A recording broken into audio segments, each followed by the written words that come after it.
So in the last video, we talked about the power flow in induction motors, and in this video, we will talk how much torque is generated. Just as a reminder, in linear systems, power is equal to force times speed. So you multiply Newton by meter per second, and you get watt. So that's the definition of watts. So in rotational system, that is similar, but instead of force, newtons, we use torque, which is Newton meters, and instead of linear speed, we use rotational speeds in radian per second. So the equation was, if you remember from the first semester, power is equal T times omega, or torque can be written as power divided by speed in radian per second. So the idea should be similar to what we did in synchronous machines. We know how much power is converted from electrical system to mechanical system, and if we divide it by the rotational speed, then we can find the torque. It was easier in synchronous machines because the machine is running at constant speed. However, in induction machines, as the speed changes, also the air gap power changes, and also that division will change. But there are a couple of ways for simplification. Okay, so torque is actually quite important, and there are many applications that require high startup torque. And actually one of the maybe hot topics today is the electric cars. And if you have an electric car, or if you have any car, you want to have high startup torque, and actually you can accelerate quickly. So actually the number of seconds it takes for a car to accelerate from 0 km per hour to 100 km per hour is a commonly used parameter to show how powerful the engine of a car is. And actually here you see BMW i3 electric car. It's being, I think there are a couple of cars around our campus as well. So let me show you the parameters. So I think those ones are updated in the newest version of BMW i3. So but it has like 125 kilowatts, or I think the new one has 135 kilowatts of electric motor, and it corresponds to 170 horsepower. So that's kind of impressive. And actually, if you look at the maximum or rated output, so it gives that 75 kilowatts. So that is the rated output, that's the maximum output. We will talk about that one at 4,800 rpm. So that's a good thing about the electric motors. Normally internal combustion engines has some rated power, and actually you cannot get above those limits, because that thing is limited by how much fuel can it sucks on the cylinders, how much air can be pumped and compressed, that kind of things. But in electrical machines, there's some rated output which can run continuously, but it is usually okay to overload electrical machines for short amount of time. So that BMW i3 can give like 100 horsepower continuously, that's fine. But if it is required for, I don't know, a couple of minutes, maybe less, you can get 170 horsepower. Okay, and the thing I would like to emphasize is the torque.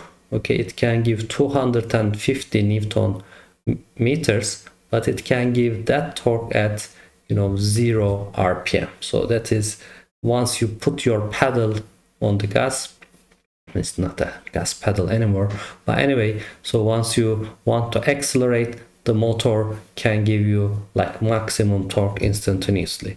So here you see the battery specifications. I think they also improved the capacity of the battery to have you more range, and you can click on that link to see the full specs. And actually, unfortunately, I think at the moment the tax is, I think, 60%. This is just the what's it called, ÖTV, and on top of that you have extra taxes. I think it can corresponds to 70-80% of it's getting as tax. Probably Turkey is, I think, the single country in the world that gets, you know, that amount of high taxes from electric cars. Anyway, so if you look at the torque curve of that machine, so what you are going to see is that motor can be capable of giving 250 Newton meters just starting from, you know, this is the engine revolutions per minute from directly. Then you can apply that constant torque continuously. Again, you know, you are not giving it like constant frequency.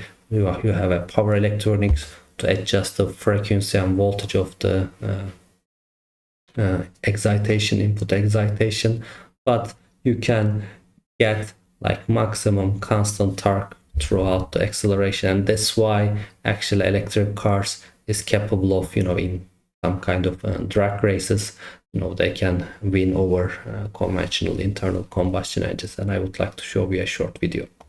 So this a scene from I just heard you say that your car's faster than mine. Yeah, it is. 167 horsepower. Mine has the performance pack, so it produces 227. Does it? So the Golf, I think GTI has over 200 horsepower. So BMW i3 here has actually less horsepower. Okay. Yes. That's the official figure. Anyway, just Failed to agree on where start on the race. Compromise. we were.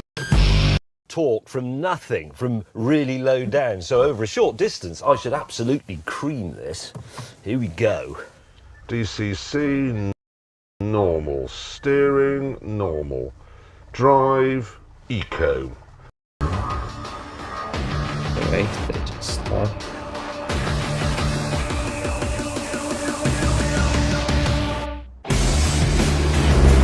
So again, you know, for internal combustion engine, you need to send the fuel, you need to change the gear, but those things don't happen in an electric car. Once you want to accelerate, you know, it just gives you enough current and your car just flies away.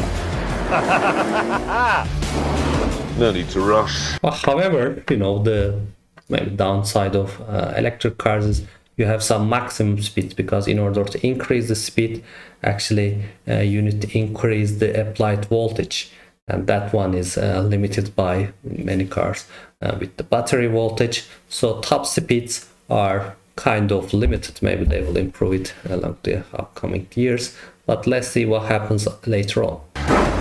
First, just flies away. Oh yes. But then you get still some winning. speed warning, and by the way, it's miles per hour, not kilometer. Let's go get him. Come on, Golfie. No. No. Quite sprightly, but not sprightly enough. Miles per hour. Then actually go, you know, takes over because of that, you know, maximum speed limitation of the BMW i3.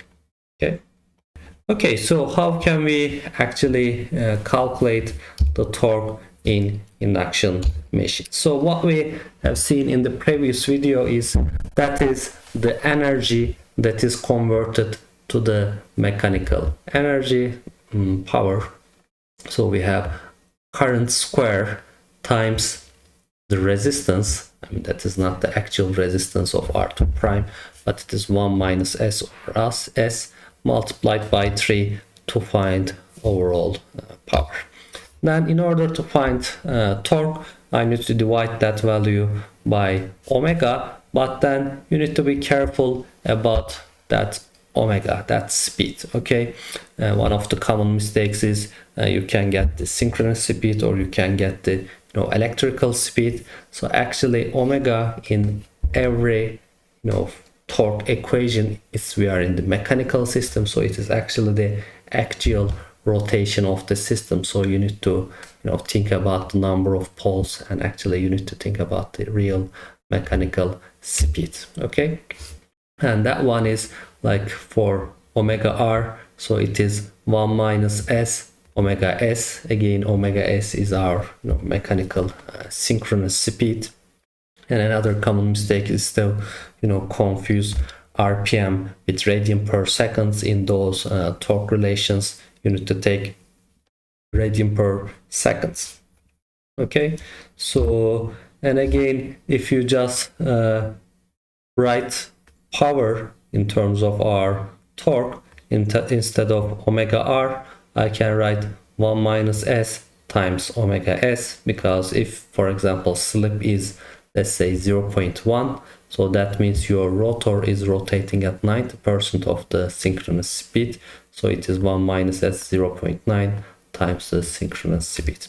Anyway, so, and that one is equal to 3 I square 1 minus s over s r2 prime. So the interesting thing is, like, we have like 1 minus s in those two equations, and those can be cancelled out, so you have torque times omega s is equal to that power. And actually, once you cancel that one and that one, and actually what you can remember, this was the air gap power.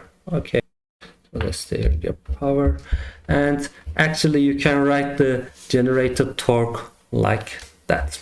Okay, and again, that one is equal to air gap power now not divided by omega r, but air gap power divided by omega s. Okay, or again, they are mathematically equal to each other, but you can always take that equation, and they 1 over s just simplifies, and then it can be converted to that equation.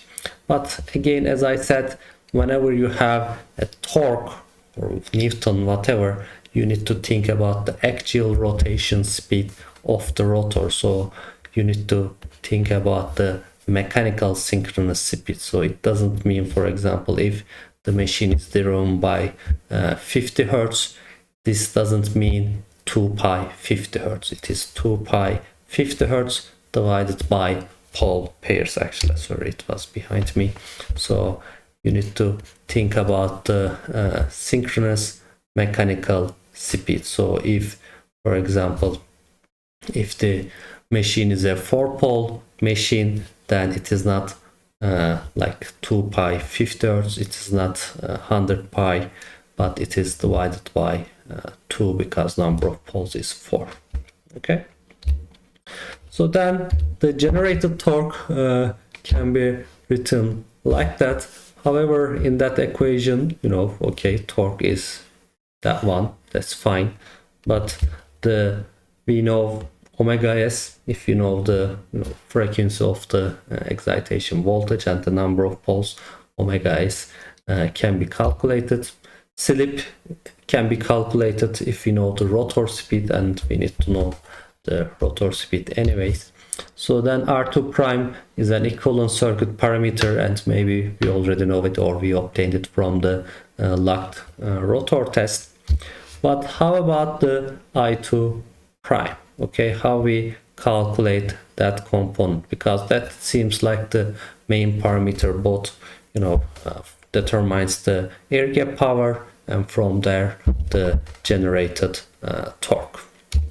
So in order to do that, let's go back to our equivalent circuit, and again it was shown like with a single resistance, but that can be represented like R2 prime and R2 prime 1 over s, so that can be divided into two components. Anyway, so we would like to find I2 prime, we would like to find that current here. Okay, in order to find that, the inaccurate and easy way, and most of the time you can do that, you can move the parallel branch to here. Okay, you can move the parallel branch to here, then that current becomes equal to I2 prime.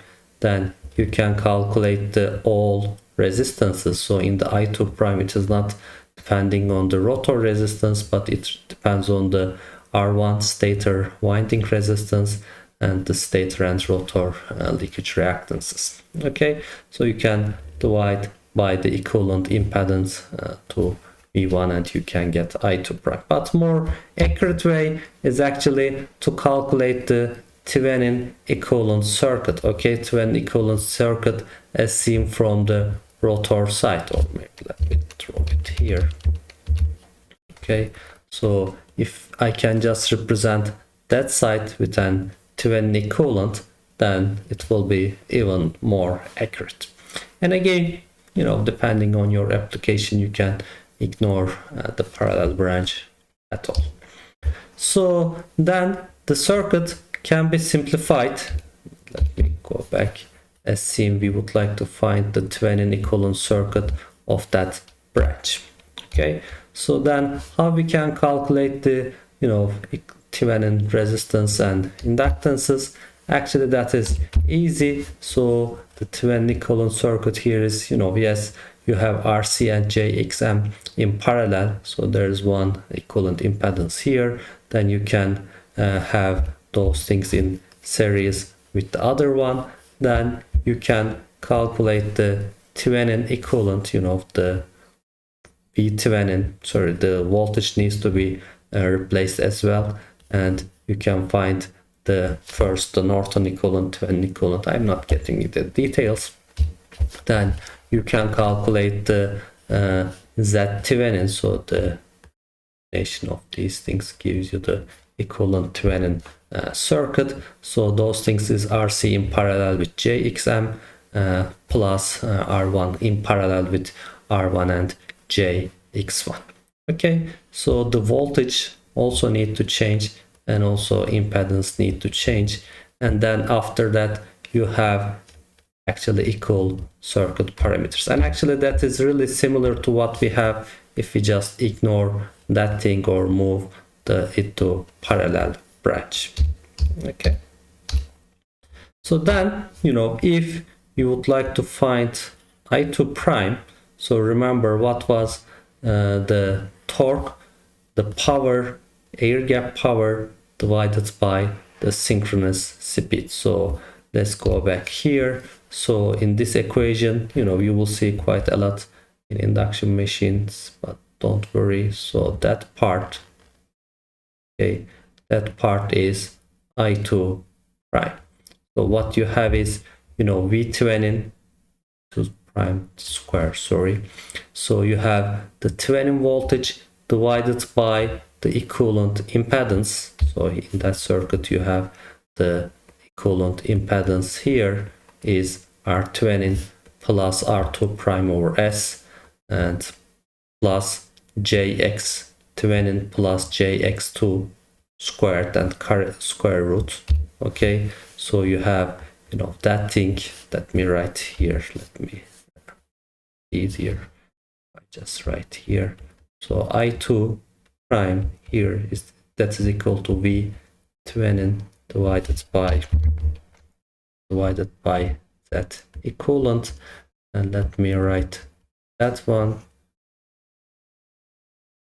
So R Thevenin plus R2 prime over S. Again, don't worry, in some books it just doesn't show the, you know, referred prime, but it should be there. Plus X Thevenin plus X2 prime squared. Okay, so here that is my current value, and if I just take the square of that one, if I just take the square root, then I have V Thevenin squared, the denominator, and I can get rid of the square root here, right? So that is exactly what we have here. So that expression is equal to I2 squared.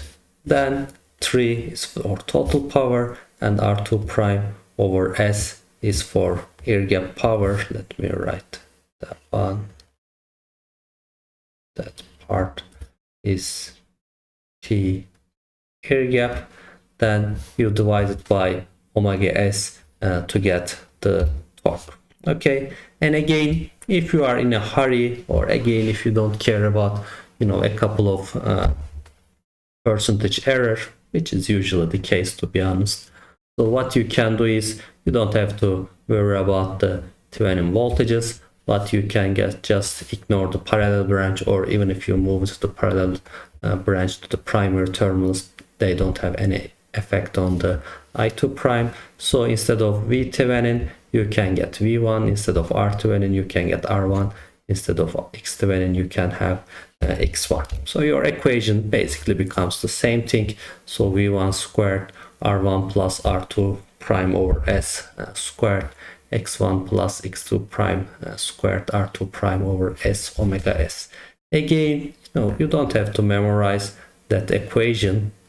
You need to understand what it corresponds to, and it is kind of more complex or more nonlinear compared to synchronous machine. In the synchronous machines we have the load angle, but here like we have slip has quite dominant effect, and it has some kind of squared something denominator R2 prime omega S, and also we have all the resistances and inductances. Okay, so let me go back. So that is all to find the air gap power and divide it by omega S.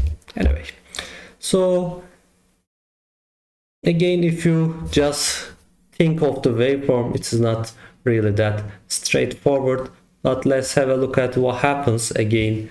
For example, if slip is equal to 1, okay, you get rid of that one, you get rid of that one. Again, the value is not important, but when slip is equal to 1, so T electrical is larger than 0, and its value we will discuss those things. And what happens if slip is equal to 0? Okay, if slip is equal to 0, you can say that is divided by 0, then that means something infinite, but actually that has some kind of square effect. So actually if you take that calculation, and if you take the limit as slip goes to 0, you will see that S square will come to here, will cancel with that one. You will have a value directly proportional with S, and that thing will cause the electrical torque at synchronous speed to be 0 as expected. Okay, so if you look at a typical curve, you will see something like that. So that, kind of increasing, having a peak and dropping to 0. So that curve is really typical of induction motors. Of course, it changes with the parameters, resistances, inductances ratio, etc. And actually, I suggest you to click on that link. So there's an online spreadsheet which you can play with the parameters and see how the torque is changing. Anyway, so this is the speed, this is the rotor speed. So I mean here it is 0 speed, so at that point slip is equal to 1. So at that point, that is the synchronous speed, that is slip is equal to 0. So that is the starting torque, that is the starting torque that you can get from an electrical machine, an induction machine. Just you are applying some voltage when it is stationary. And again, you can say, is this the torque of an electric car? No, in electrical cars, you are not applying constant voltage and frequency, because as I said, there's a motor drive in between, and you apply the required voltage and frequency, and that's changing all the time continuously. So that is the torque characteristics of an induction motor under constant voltage and frequency excitation. For example, you have an induction machine and you just connect it to the grid and you just let it accelerate.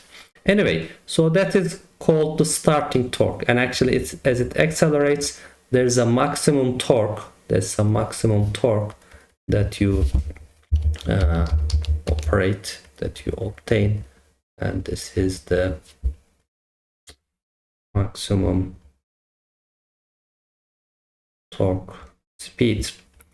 Most of the time you are not allowed to run your machine at that range continuously, so that is related to what we discussed in BMW i3. So there's some rated torque, so there's some kind of maximum torque, but that maximum torque is probably, if you run that machine continuously on that maximum torque, probably your motor is going to overheat and gets damaged. So it is okay to run it for a couple of minutes depending on the size of the motor, but the motors are not designed to operate at that maximum torque operation point indefinitely.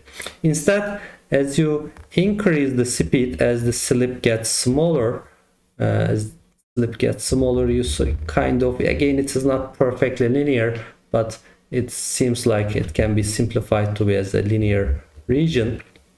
Okay, and then torque gets smaller and smaller. Okay, and that range, okay, in this range, so it is the normal operation region. And again, if you somehow manage to increase the speed to synchronous speed, it just crosses the axis. So at that point, so torque is equal to 0. Okay, so the machine cannot run at that synchronous speed. So what happens, for example, if you are running your electric car here at that range and you are going on a flat road, then your machine is, your electric car is going, I don't know, 90 kilometers per hour happily. And again, assume that the voltage and frequency is not changing. So if you somehow go uphill, so the speed will kind of decelerate. So it will start dropping from 90 kilometers to 89 kilometers, 88 kilometers, 85 kilometers, so on. But as it slows down, then you will generate more torque. So you will come to a balance, okay, and then you will generate more torque at a slower speed. So we had the same kind of relation in DC machines. Remember, as the DC machine speed decelerates, okay, as the DC machine motor's speed decelerates, back EMF gets smaller, and you will have a larger voltage difference between terminal and back EMF, which causes more current draw and which generates more torque. That kind of relation is already exist in the induction motor. So as it gets slows down, so you generate more and more torque until it balances at some point. Or if the torque is exceeding the maximum torque, there's no way, and then it will just come down to 0 or even rotate in the opposite direction. Anyway, so we will see that curve quite a lot. So I suggest you to get familiar with that curve and play, with that link. And also you will get some assignments in MATLAB and Simulink to see that kind of things. Anyway, so if you have a look at that curve, and let's try to guess the simplifications for that torque characteristics for small values of slip. Okay, as the slip gets really small, around 0, and what you have is, again, as we discussed here, so you have R2 prime over S suddenly becomes really big. For example, so we are somewhere here maybe, okay, or maybe here. So if the slip is small, so you are closer to synchronous speed, and as you get closer to the synchronous speed, that, for example, if slip is 0.01, so that R2 prime is multiplied by 100, right, divided by 0.01. So then it becomes much larger than that value, or it even becomes much larger than that value. So that all that parameter can be simplified as R2 prime over S square, R2 square, and then you have another R2 prime over S, then they cancel, and you have slip comes to here. So in that region, that is why we have kind of let me write it here. So torque is proportional to slip, so it can be written as like torque is K times S. So that is why, in that curve, again, this is 0 to speed axis is here, but if you think about the slip axis, so here you have slip is equal to 1, there you have slip is equal to 0. So you can think in that range, torque is more or less with some constant multiplied by slip. Okay, if the slip halves, then the torque gets smaller. Oops, sorry, I was behind that one as well. And then for large values of slip, so now you are closer to slip is equal to 1, for example, then torque is inversely proportional. And again, we discuss that one. So for slip is equal to 1, okay, so then you have that value. So again, now that value gets smaller compared to other ones, okay, then R2 prime over S term gets more dominant. So that is why S is more inverse, more depending on the inverse value of slip. Okay, so again, if you think about that, funny looking curve, the first part is where the torque is inversely proportional to the slip, so torque is increasing with respect as the slips get smaller. But then after that curve, so torque is linearly proportional with slip, so the torque gets smaller and smaller as the slip gets decreased, and actually you have zero torque at zero slip, which is something like that. Again, we will use that kind of simplifications in control of induction machines. And for normal machines, rated slip is usually less than or around 0.05, so it's around 5%. So for example, if it is a like 6-pole machine, if the synchronous speed is around 1000 rpm, then the machine is running at rated load around 950 rpm. Okay, so you are usually running around here, so that one is, for example, 0.03, 0.05, 0.06, whatever. So it's usually a couple of a few percentage the rated operation. Okay, so for startup torque, actually we already showed that one. So in order to find that one, what you need to do is you can just put slip is equal to 1, and you can get the starting torque. Let's do that. So once you put slip is equal to 1, you get rid of that term, you get rid of that slip here, so it is 3 again. Instead of 20 in voltage, you can write V1 and R1 X1, no worries. So it is V1 square, R1 R2 prime squared X1 X2 blah blah blah. So then the higher the, again, you don't have to memorize that equation, but let's see what it corresponds to. So the higher the R2 prime is, you will have a higher starting torque. So if you want an application where you need high starting torque, it makes sense to increase R2 prime. Okay, you can use thinner cables, longer cables, whatever, or bars. You can play with the geometry of the bars and you can modify R2 prime. Or if your machine is fixed, what you can do is you can play, if you have control, some kind of motor drive in between, or if you have a variac, for example, you can change the applied voltage. And not always, for example, you don't want to apply the largest possible torque immediately. In some applications you want to accelerate slowly. Okay, if you want to slow down the acceleration, then again you can apply a smaller voltage at first, and you can keep increasing that voltage accordingly.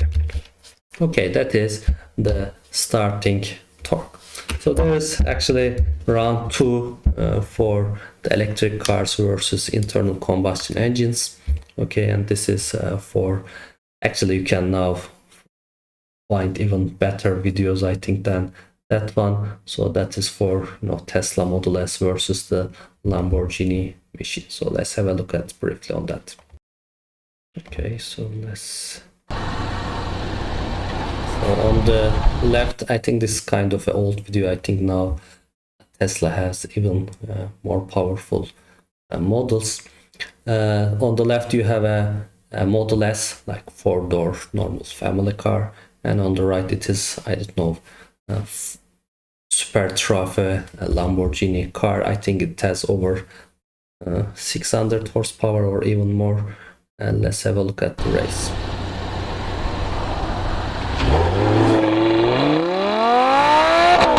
Yes, sound is impressive, but you know, again, acceleration wise, the Model S just quickly picks up, because you can, even if that Lamborghini maybe has even larger torque, larger acceleration, but it cannot give that acceleration immediately as in electric cars. Okay, unfortunately again it catches up, because you know that's a supercar and it has a higher maximum speed.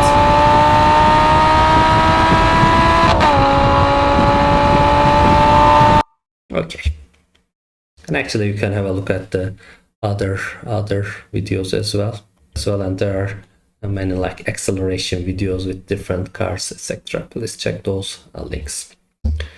Okay, so now we just found the starting torque. That was easy. Let's try to find the maximum torque value. Okay, how can I find that maximum torque value?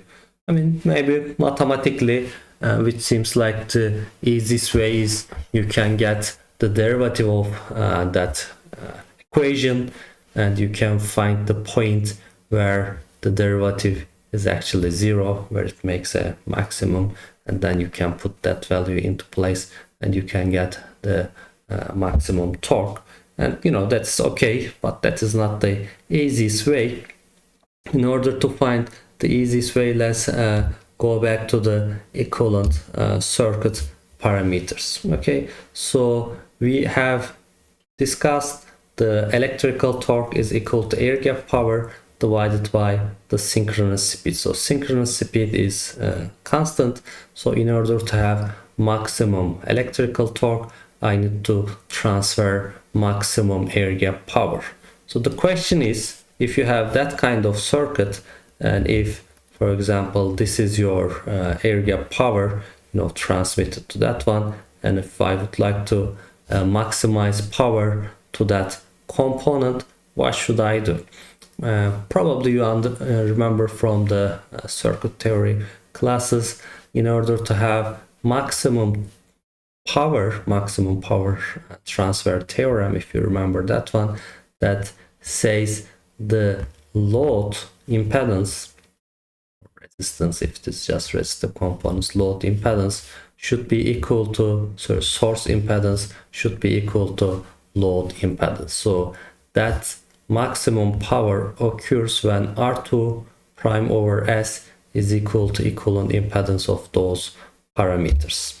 Okay, so for that one I can write R2 prime over S, and then the equivalent or the source side equivalent impedance can be represented as 2n or R1's squares, and you have a combined inductance here, get them squared and the square root 2. Whenever that thing is equals, then you have the maximum air gap power. So you can get the slip value which gives that value. So for maximum torque, okay, in order to find the maximum torque instance, so that, let's go back. So here it is the S, write it here. So that point is S max torque. Okay, so we are trying to find what is the slip at that instance.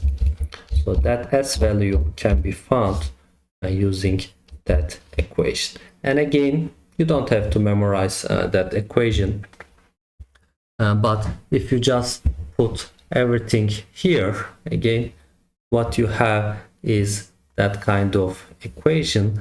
So the important thing is, again, maximum torque is depending on the square of the applied voltage, and again our equivalent circuit assumes the machine is not get into the saturation point magnetically. So that doesn't mean, for example, if you have a electrical machine, if you apply 10 times of the rated voltage, you get 100 times of the torque.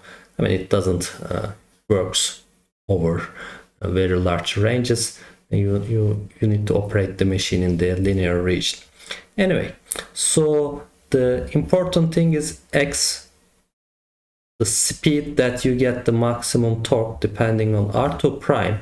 But the interesting thing is once you put that equation in place, there is no, R2 prime equation in here. So maximum torque, cannot be controlled by changing R2 prime, but you can control it by changing voltage.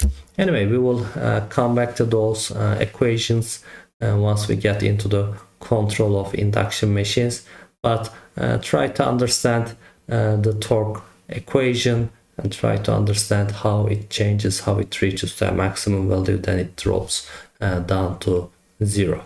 Okay, thank you.